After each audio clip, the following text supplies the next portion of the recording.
Lepo pozdravljeni, v središče je prišla Iva Dimic, poslanka Nove Slovenije. Lepo pozdravljena in dobrodošla. Dober dan, hvala lepa za povabilo. Bova kar na ti nadaljevali, ne? Ja, seveda.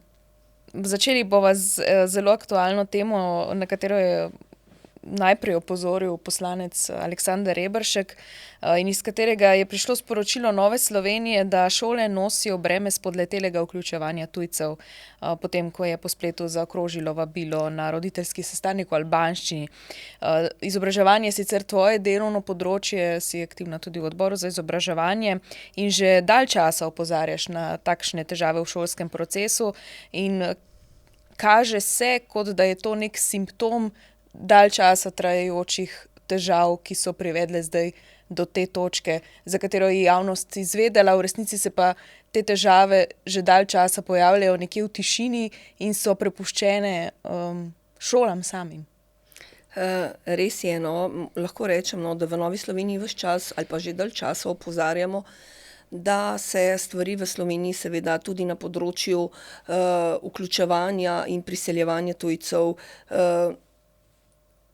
zaostrujejo, če lahko na nek način rečem, predvsem z vidika, da je v zadnjih 3-4 letih to priseljevanje izredno povečano, a ne. Če smo mi, bom rekla, 10 let nazaj govorili, da se nekje v šole vpiše nekje okrog 2000 otrok letno, tujejezičnih, zdaj ne bom glih po nacionalnosti govorila, kdo so, ampak tujejezičniki ne znajo slovenskega jezika, a ne, je to zdaj eskaliralo skoraj na 10-11 tisoč na leto, kar pomeni, da praktično smo se soočili z migracijami nepripravljeni na področju izobraževanja prav zagotovo, tudi na področju same politike, na kakšen način te ljudi vključevati in jih seveda integrirati. V Novi Sloveniji smo večkrat pripravili ali pa večkrat vložili tudi zakon o tako imenovanih pripravljalnicah. O tem je bilo že veliko govora, da bi otroke, ki pridejo, pa tudi starše, ki pridejo in ne znajo slovenski jezik, seveda bilo potrebno vključiti v neke izobraževanja, da bi bilo to lahko v sklopu šole, da bi oni se seveda učili slovenski jezik izven razreda, zato da bi potekal pouk normalno, da učitelji ne bi imeli še s tem dodatnega bremena in hkrati pri nekih, bom rekla, telovadbi, likovni vzgoji, glasbeni vzgoji ali pa kakšnem tečaju, kakšnem interesni dejavnosti, pa da bi pač seveda z razredom in z vrstniki normalno poskušali seveda tudi komunicirati. Žal ta predlog ni bil sprejet in lahko rečem, da vsi nadaljnji poskusi, ko je vlada želela neke dodatne ure slovenščine uvesti, so pač spodleteli. Spodleteli so zato, ker prihajajo to družine, to so neka združevanja družin, ko pridejo. Zdaj smo imeli primer albanskih otrok, prihajajo družine, mame tudi ne govorijo slovensko, a ne, in enostavno otroci tudi malo izkoriščajo sistem, a ne, če so starši povabljeni v šolo, pač jim ne dajo za podpisati, ne povedo, kaj se dogaja v šoli in enostavno ti ljudje, bom rekla, starši živijo v nekem mehurčku. In nimajo stika z živim slovenskim jezikom. In so nekako izključeni v družbo, iz družbe, čeprav želeli pa bi, da so vključeni v družbo in ne morejo biti drugače, kot če ne poznajo jezika in niso seznanjeni z običaji, navadami, življenjem države, v katero so prišli, ne. In tudi to bi bil namen pripravljalnic. In če zdaj govoriva o šolah, lahko rečeva tudi konec koncev, če to preneseva na raven države, se očitno dogaja podobno, glede na to, kako se stvari odvijajo in tudi vlada, ne, če greva na to raven združevanja družin, je šla korak nazaj, ne, ko je v zakonu o tujcih zaradi združevanja družin spustila raven znanja jezika na preživetveno. Zdaj, kdo bo rekel, da je Nova Slovenija nestrpna, ker na to opozarja, ne, ampak stvari vodijo v napačno smer, če mi ne bomo opozorili, kdo smo, kam so ti ljudje prišli, pa če gre za Albance ali pa Filipince, bomo izgubili identiteto, bomo izgubili konec koncev državo, začne pa se pri jeziku, ne. Res je, 2 milijona nas je. Smo eden najmanjših, bom rekla, narodov, ki ima svoj jezik znotraj Evropske unije, a ne, in če ne bomo mi naš slovenski jezik zaščitili, ga nihče ne bo, ne. In tako kot si opozorila, ne, res je. če smo se do zdaj srečevali z prihajanjem delovne sile iz Kosova, iz Albanije, ne, se lahko že rečemo, srečujemo z delovno silo, ki prihaja iz še bolj oddaljenih držav in tukaj tudi iz Filipinov, iz Indije in tako naprej. Ne. Skratka, in ta preživetvena raven, za katero je vlada mislila, da bo rešila težave integracije teh ljudi, se je izkazalo v zadnjem letu, da je popolnoma napačno, ne? In da je treba tem ljudem pomagati. Hkrati pa dajmo razumeti tudi učitelje, dajmo razumeti ravnatelje, ki nimajo sistemskih rešitev. Mi v Novi Sloveniji smo rekli, uvedimo te pripravljalnice kot sistemska rešitev, da vsaki pride v državo, ve, kaj ga čaka in ve tudi, po kakšnem postopku bo začelo se vključevanje za nadaljne šolanje. Ne? Pač prvo leto bi bili na intenzivnem tečaju, potem pa bi se normalno vključil v razred in ne bi bilo nobenih, bom rekla, izolacij, nobenih takih manjših getov po šoli, ne? Da bi se istojezični otroci družijo zdaj na hodnikah in potem govorijo svoj jezik, zato ker enostavno ne znajo vzpostaviti stika z vrstniki. In to je težko za njih, težko je za vse ostale otroke, težko je za učitelje, ravnatelje, za starše. Mi smo v začaranem krogu zato, ker vlada ne želi reči, imamo problem in reševali ga bomo. Lahko rečem, pa večkrat rečejo, kaj pa ste naredili v Novi Sloveniji? Jaz lahko rečem, da v Novi Sloveniji ves čas opozarjamo, zelo pristopamo k temu, da je potrebno to reševanje in seveda ne nazadnje bi lahko rekli en predlog tudi, da bi lahko imeli neke predure, kjer bi starši pripeljali svoje otroke v šolo in se tudi oni vključili za tiste dobre pol ure, 45 minut v aktivnost in seveda v spoznavanje slovenskega jezika in slovenske kulture. V sklopu šole seveda bojo rekli, nimamo dovolj kadrov.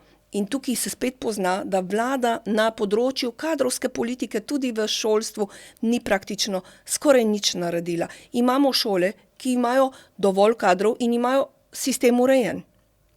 So se ga sami znajdli, sami so ga našli, imamo tako primer ravnatelja na Jesenicah, v Celju, v Mariboru, je nekaj takih dobrih ravnateljev, ampak vsak svojo prakso. Ni neke poenotenosti, ko se nek ravnatelj na nekem področju, kjer je mogoče neko večje gradbeno podjetje začelo z deli in je tam večje priseljevanje. A veste, to se dnevno spreminja, to se spreminja na mesečni ravni. Ne moreš vedeti, kaj boš imel ti čez en mesec ali pa čez pol leta v kraju in kateri otroci se bojo seveda v to vpisovali. In enostavno vlada tukaj je pogrnila na celi črti, lahko to rečem, ker enostavno ne sedimo križem na rok in čakamo, da bo, kaj se bo zgodilo, ampak mi želimo seveda pomagati. Pomagati še tistim našim učiteljem in ravnateljem, ki bijejo bitko za slovenski jezik, ki se trudijo in jim ni vseeno. In v bistvu želijo, ampak pogosto nimajo vzvodov, ne? Kot nimajo vzvodov, nimajo pomoči in še enkrat, ne, poudarjam, ta kadrovski primanjkljaj učiteljev na osnovnih šolah, pa tudi srednjih, se že kaže, se že kaže, da nimajo časa, tudi otroke poučujem, mogoče tudi kakšni drugi učitelji, skratka, in vlada tukaj reče, razpisali smo štipendije. A je to dovolj, da so razpisali štipendije? Glejte, dvignili smo, imamo plačno reformo, ki pa dejansko mlademu učitelju, ki pride iz fakultete, prinese borih, mislim, da 25 evrov na mesec več. To žal, ne, in še vedno so prvih 5 let so nekje na plači 1050 evrov. In enostavno je ta poklic postal nezanimiv. Ne. Če pa ne bo podpore, bo še manj zanimiv, pa ne bo niti privabil, hkrati bo pa, bojimo se, povzročil še odliv. Ne. Rada bi, da se dotakneva še ene teme in sicer tudi ti si pred časom eno poslansko vprašanje v zvezi s tem postavila. Prihajaš namreč iz krajev, kjer srečanja z rjavim medvedom niso nič neobičajnega, v zadnjem času jih je mogoče celo nekoliko več. Ne. Skratka, obstaja resna grožnja, da se tako izrazim, bojazen, da bo prišlo do najhujšega, ker je populacija medveda tako narastla. V zvezi s tem je Nova Slovenija tudi zahtevala skupno sejo odborov za kmetijstvo in okolje. Ja, Z medvedom se ukvarjamo, lahko rečem, že odkar sem v politiki, a ne. Intenzivno sem se ukvarjala mogoče v letih tam nekje 2014-2016. Že takrat smo imeli številne seje, kjer smo opozarjali, da je potrebno začeti upravljati s populacijo zveri, kamor medved seveda sodi, in to ni področje kmetijstva, ampak področje okolja in naravnih virov. Lahko rečem, da že leta 2016, če se prav spomnim, pa sem šla ravno pred dnevi gledati te podatke, smo govorili o številu populacije nekje okrog 700 medvedov v Sloveniji. Zdaj smo 9 let kasneje, zagotovo jih je preko 1000, če ne še celo več, pa ne bom zdaj postavljala številke, ampak želim, da se začnemo odgovorno obnašati in da začnemo s temi stvarmi upravljati. Pa tudi, če dovoliš, moje vprašanje bi bilo tudi to, ali našo kmetijsko in okoljsko politiko oziroma politiko naravnih virov vodijo strokovnjaki ali nevladniki. Mislim, da je tudi to vprašanje na mestu ob trenutnem dogajanju. Ne? Ja, in ko stroka reče, da bo odvzem populacije, takrat se zganejo tudi nevladniki in rečejo, to je nezaslišano, in potem vlagajo se mogoče tudi na sodišča in to prepovedujejo, da ne sme priti do tega odvzema. Tudi tuje države, včasih so rekli, bojo pa kakšna država vzela, pa vemo, da je Italija vzela nekaj medvedov že pred leti, ampak tudi tam so se razširili in tudi tam so začeli z njimi upravljati. Upravljati pomeni biti odgovoren do ljudi in do okolja. Ne moreš ti prepustiti, da se te zveri namnožijo. In medved je resnično, to poletje je resnično izbilo sodu dno. Vemo številne pozive, jaz živim v okolici Cerkniškega jezera, in tam imamo tudi kraj Begunje, kjer se je to število medvedov močno povečalo in enostavno so začeli motiti lokalne prebivalce.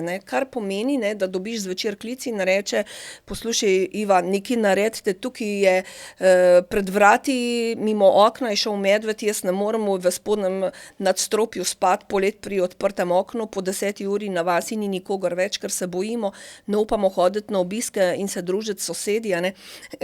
Najboljša je bila ta, da me je klicala neka znanka in je rekla, komu prijavim škodo, ker se je medved to noč kopal v mojem bazenu, in ko je šel ven z bazena, je bazen raztrgal in je škoda za 550 evrov. Kdo mi bo zdaj to povrnil? Kam se obrnem? Se obrnem na lovce ali na ministrstvo? Skratka, letošnje poletje je bilo res neverjetno stresno za te ljudi.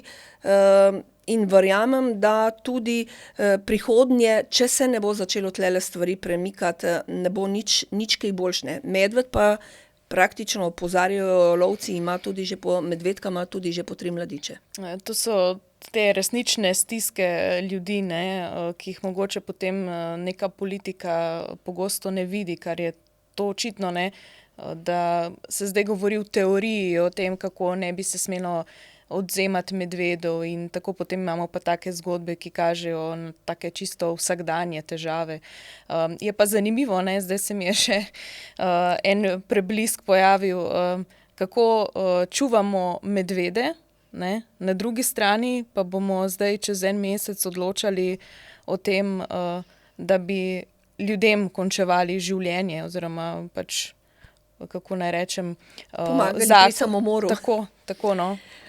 Ja, Skratka, na referendumu bo zakon o pomoči pri prostovoljnem končanju življenja, kjer se daje ljudem na izbiro, da sami zaključijo svoje življenje. To je, ne vem, a je prava beseda, paradoks, ali bi rekla, da smo začeli, bolj častiti mogoče živali in naravo, kot samega človeka in človekovo dostojanstvo. Zagotovo je to pritisk, tudi neke širše, neke woke ideologije, neke take, drugačne politike, ko dejansko hočeš postaviti, da enostavno življenje je dobro takrat, dokler si aktiven, potem pa verjetno ni več vredno, a ne, da si lahko spremeniš spol, če se danes malo drugače počutiš, kakor si se včeraj. Skratka, to ne pelje nikamor in to ni dobro za družbo. Sama želim, no, da bi ljudje imeli možnost priti do zdravnika. Najprej do zdravnika. Da ne bi bilo potrebno plačevati vse mogoče preiskave, da prideš do diagnoze. A ne? Ko prideš ti do diagnoze, potem si seveda želim, da si dobro oskrbovan, da si pod nadzorom in da te seveda kar se da hitro opolnomočijo, da lahko dokaj normalno potem naprej živiš. A ne? In če se seveda greš proti koncu svojega življenja, da ti omogočijo tebi in seveda tudi družini neko pomoč, ki jo imenujemo sicer paliativna oskrba, ne, ampak to je, bom rekla, telesna, duhovna in socialna pomoč bolniku in seveda tudi svojcem. Ne. In tega v Sloveniji nikakor ne moremo spraviti na raven, ki jo potrebujemo. Mi imamo trenutno 9 paliativnih delujočih timov v Sloveniji za neko tako normalno oskrbo ljudi, bi jih potrebovali 20, a ne, in enostavno se stvari ne premaknejo.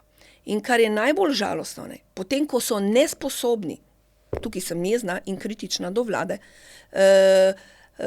to izpeljati, ne, na drugi strani ponudijo hitrejšo rešitev, a ne, pomoč pri samomoru. To je zagotovo nezaslišano. A ne? In hkrati ves čas poudarjajo, da je življenje vredno samo dokler si ti aktiven. Ko pridejo bolečine, ko pride težava, a ne, takrat pa ti lahko življenje kar končaš. Mislim, mi enostavno, ne mi, vlada, koalicijske stranke, levica v Sloveniji želi življenje enostavno izničiti, da ni praktično nič vredno, da je vredno samo za družbo, samo do takrat, ko si ti dober, ne, ko pa bi mogel oditi v penzijo, ne, bi ti pa najraje vse pobrala. Ne. Pa še hkrati svetovali, da pa narediš kar samomor za to, da ne boš obremenjeval koga okrog sebe. Mislim, mi smo iztirali. Družbeno, moralno, etično je to iztirjeno in jaz seveda si želim, a ne, da ljudje vidijo, da ni vse tako, kot, bom rekla, levica v Sloveniji predstavlja. A ne? Da je možnost izvedbe. Samo denar treba dati za to. Če se je denar najdel za božičnico, če se je denar najdel za litijsko, če se je denar najdel za računalnike, ja, lejte, no, ga ni zlomka, da se ne bo denar najdel tudi za zdravstvo in da se bo to seveda uredilo. Zelo tvegani družbeni premiki, zdaj leva stran tako opozarja in poudarja sočutje, ne, zdaj pač bodo volivci presodili, kaj je tisto, kar je večje sočutje do lastnega življenja in bomo rekli zdravja in konec koncev do soljudi in do cele družbe. Ne. Zagotovo, ne. Dajmo še nekaj vzeti v tem kontekstu, ko se ravno o tem pogovarjave. Mislim, da je potrebno tudi razumevanje, zakaj se je zdravniška stroka tukaj močno odzvala in temu nasprotuje, zato ker nihče noče imeti na vesti teh, bom rekla, težkih odločitev in sodelovanja pri samomoru. A ne? Tudi zanimivo, ne, tudi kazenski zakonik govori, ne, da je pomoč pri samomoru kaznivo dejanje, ne, ga ta zakon praktično uvaja kot neko pravico, ne, ampak zdravniki močno in jasno opozarjajo, da je to za njih nesprejemljivo, da je to konec neke Hipokratove zaprisege, konec zdravniške etike, a ne, in da nihče ne želi delati pod prisilo in mislim, da ne smemo zdravnika jemati kot nasprotnika v tem boju, ne, ampak da jih je potrebno poslušati, kar opozarjajo. Oni vedno rečejo, mi smo zaprisegli, nikoli ne bomo dvignili roke nad nikogaršnje življenje, ne, in mi želimo in ohranjati in pomagati pri normalizaciji, normalnem življenju. Ne. Tudi ta vidik se mi zdi, da je pri tem referendumu zelo, zelo pomemben. Komu bomo naložili, da bo to izvajal? Nihče noče tega, ne? Da se ne bom še v pogovorih, večkrat jih imamo se še bolj, bom rekla, konkretno, kakšen najde nas seveda in pove tudi kakšne bolj grobe prijeme, ampak pustimo to za kampanjo, ki bo zagotovo pestra. Želim pa si, da bi bila enakovredna. In da bi v bistvu soočila enakovredno mnenja o tem pomembnem družbenem vprašanju, ne? Ne bi želeli, da to postane politično vprašanje. Zagotovo ne želimo, da je to politično. Politično pa seveda ne bo, če bojo, bom rekla, imeli možnost pregovoriti tako zdravniki kot stroka, kot tudi svojci, verjetno na obeh straneh imamo, ne, in mislim, da so oni tisti, ki morajo biti tudi glasnogovorniki in opozarjati. Tudi nevladne organizacije, veliko jih je, mi imamo Karitas, ki zagotovo spremlja in ima tečaje spremljanja umirajočega. Veliko možnosti imamo, da se izobrazimo, da uvidimo, sam žal nekje potisnjeno na rob, a ne, in samo poveličevanje kulture smrti. Ne vem, kam pelje to v prihodnost. Ja, bomo videli, v tem trenutku lahko rečemo, ne. Hvala, Iva, še se bova srečali, sem prepričana. Hvala tudi vam, da ste naju spremljali. Se vidimo kmalu.